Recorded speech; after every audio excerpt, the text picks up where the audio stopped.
Hello बच्चे हो तो कैसे हैं आप सब। आई होप आप सबके क्लास 12th की प्रिपरेशन, बोर्ड की प्रिपरेशन काफ़ी अच्छे तरीके से चल रही होगी बेटा, क्योंकि हम लोगों ने यहाँ पर one shot final revision start किया हुआ है इंडियन इकोनॉमी के अंदर। तो आज उसके लिए मैं आपके सामने एम्प्लॉयमेंट का मैं चैप्टर लेकर आया हूं, बहुत वन शॉट के अंदर, बहुत इजी वे में आपको समझ में आ जाएगा बेटा। जैसे ही हमारा ये वन शॉट रिवीजन कंप्लीट होगा बेटा, इसके बाद हम लोग इंपॉर्टेंट टॉपिक और इंपॉर्टेंट क्वेश्चंस के ऊपर डिस्कशन जरूर करेंगे।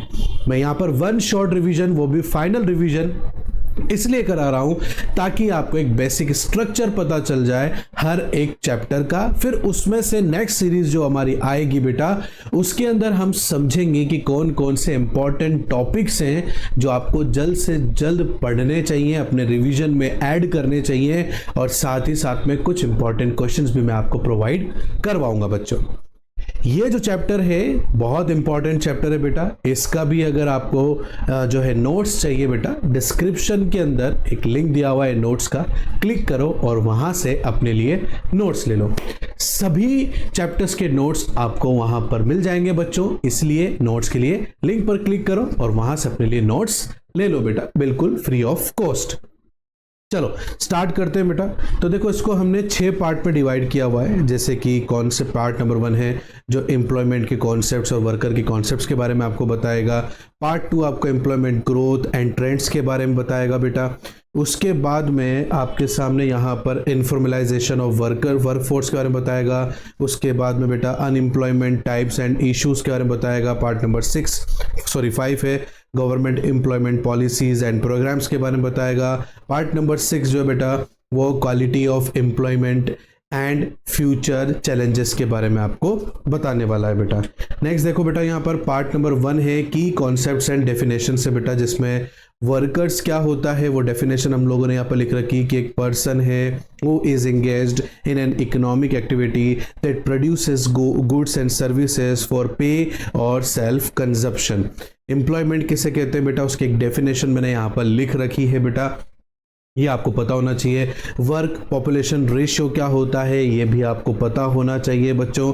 साथ ही साथ में वर्क फोर्स पार्टिसिपेशन रेट किसे कहते हैं ये भी आपको पता होना चाहिए, इसकी डेफिनेशन हमने यहाँ पर लिख रखी है बेटा।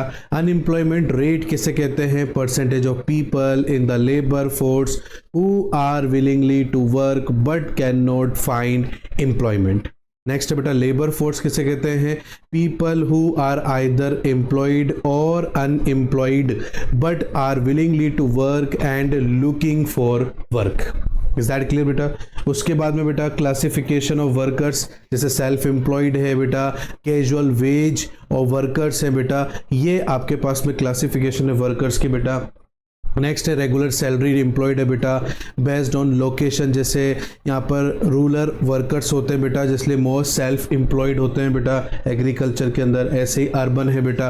तो इसकी मैंने पूरी डेफिनेशन आपको लिख रखी है बेटा। मेरा मोटिव यहाँ पर ये है कि आपको इन सब चीज़ों को अच्छे से पढ़ लेना है बेटा, और इसको एक बहुत सिंपल वे में मैंने यहाँ पर स्ट्रक्चर कर रखा है ताकि आप लोग इन नोट्स के जरिए अच्छे से पढ़ सको इस चैप्टर को, और वो भी जल्दी पढ़ सको बेटा।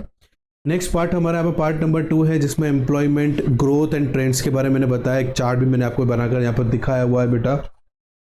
एग्रीकल्चर डिक्लाइनिंग हो गया यहाँ पर, share in unemployment falling but still smaller than 40%, surplus labour in agriculture, industrial growth slow, manufacturing sector growth lags, jobless growth seen in the some phrases. ठीक है।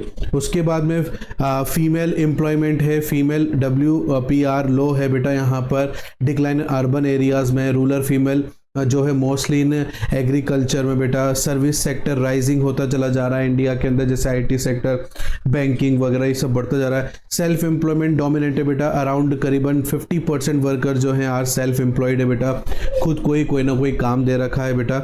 जॉबलेस ग्रोथ कंसर्न है बेटा यहाँ पर।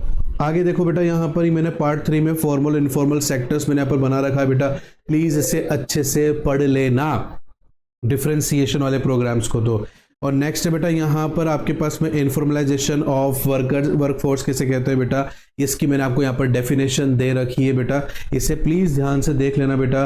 कोजेज ऑफ इनफॉर्मलाइजेशन क्या होते हैं, क्या कारण होते हैं बेटा, उसके मेरे 6 यहाँ पर अलग अलग कारण आप लोगों के लिख रखे हैं। बहुत बेसिक से नोट्स बनाए बेटा जिसको आप फास्ट रिविजन कर सकते हो और इसमें से अपने आंसर्स भी आप लिख सकते हो, ठीक है।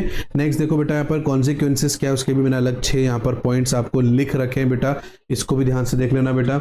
नेक्स्ट है part number 4, type of unemployment, employment कितने प्रकार, अनएम्प्लॉयमेंट कितने प्रकार के होते हैं, जैसे स्ट्रक्चरल अनएम्प्लॉयमेंट हो गया है ना, साइक्लिक अनएम्प्लॉयमेंट हो गया, सीजनल अनएम्प्लॉयमेंट हो गया बेटा, डिस्कस अनएम्प्लॉयमेंट हो गया, ओपन अनएम्प्लॉयमेंट हो गया बेटा, एजुकेटेड अनएम्प्लॉयमेंट भी इसमें शामिल है बेटा, ये हो गया इसके अंदर। नेक्स्ट बेटा यहाँ पर part number 4, measure of unemployment, unemployment को कैसे मेजर किया जाएगा बेटा, तो यूजुअल स्टेटस है बेटा, एनुअल एक्टिविटी स्टेटस जिसको बोलते हैं, उसके जरिए हम लोग मेजर कर सकते हैं बेटा। नेक्स्ट है करंट वीकली स्टेटस के थ्रू हम लोग कर सकते हैं बेटा, करंट डेली स्टेटस के अकॉर्डिंगली हम लोग यहाँ पर मेजर कर सकते हैं बच्चे। नेक्स्ट है बेटा part number 5, government employment policies के ऊपर हम बात करेंगे। 2 अप्रोचेस टू एम्प्लॉयमेंट जनरेशन, जैसे सप्लाई साइड अप्रोचेज है बेटा, डिमांड साइड अप्रोचेज है, इसके थ्रू हम लोग कर सकते हैं। नेक्स्ट बेटा यहाँ पर मेजर एम्प्लॉयमेंट प्रोग्राम, ये देखो पूरी लिस्ट लिख दी बेटा मैंने, ये सब आपके ना आंसर्स लिखने में आपकी काफ़ी मदद करेंगे, इसलिए नोट्स का और मेरा यहाँ पर बताने का मेन मोटिव यही है बेटा कि आप कैसे फास्ट रिवीजन कर सकते हो और उनमें क्या क्या चीज़ें आपको ऐड ऑन करनी चाहिए। नेक्स्ट देखो बेटा पार्ट नंबर 6 है जिसमें quality of employment and future challenges के ऊपर बात किया गया है। Indicators of quality of employment के ऊपर बात किया, जैसे वेजेस है, सोशल सिक्योरिटी है, हाउ आवर्स ऑफ वर्कर्स है, जॉब सिक्योरिटीज़ है बेटा यहाँ पर। उसके बाद में यहाँ पर वर्किंग कंडीशंस है बेटा, ये मैंने सब चीज़ें इसमें ऐड ऑन की हुई है बेटा। क्या चीज़ें हैं, क्या चीज़, टर्म्स एंड कंडीशन देखो यहाँ पर लिख रखा है, ठीक है ना। ये सब की सब चीज़ें बेटा आप लोगों को अच्छे से पढ़कर जाना है।